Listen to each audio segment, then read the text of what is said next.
देखिस् त रवि लामिछाने छोटो नि अब तँलाई देखाउँछ इस नापेश्वर के गर्छ दम छ भाइको दम छ युवराज सफल हिजो ती गृहमन्त्री हुँदाखेरि ललकाएर होइन तिनलाई मैले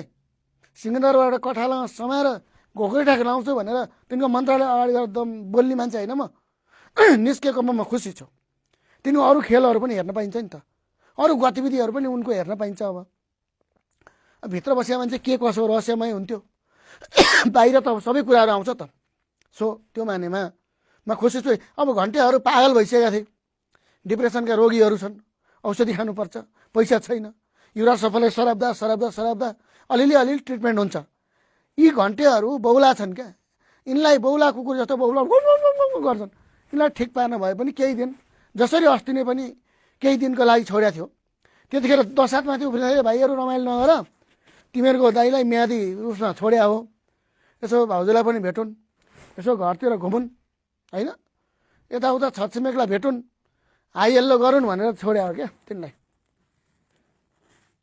तिनलाई कुनै चाहिँ त्यो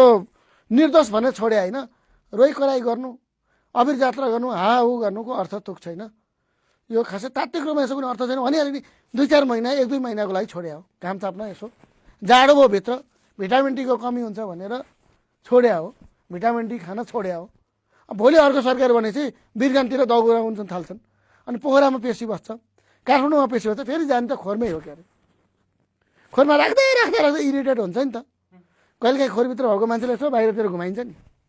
चिडियाखाना भएका बाघहरूलाई कहिलेकाहीँ बाहिर यसो डोर्याएर लगिन्छ कि त्यसै गरी उनलाई केही समयको लागि बाहिर निकाल्दै आयो कसले के पिएचडी गर्ने भए चाहिँ सरकारी कसरी ठग्ने 2टा पासपोर्ट कसरी चलाखीपूर्वक तरिकाले बोक्ने 2टा नागरिकता चलाखीपूर्वक तरिकाले कसरी बोक्ने भनेर पिएचडी गरे भए मेरो भन्नु छैन त्यो उहाँको अध्ययन गर्ने विषयमा म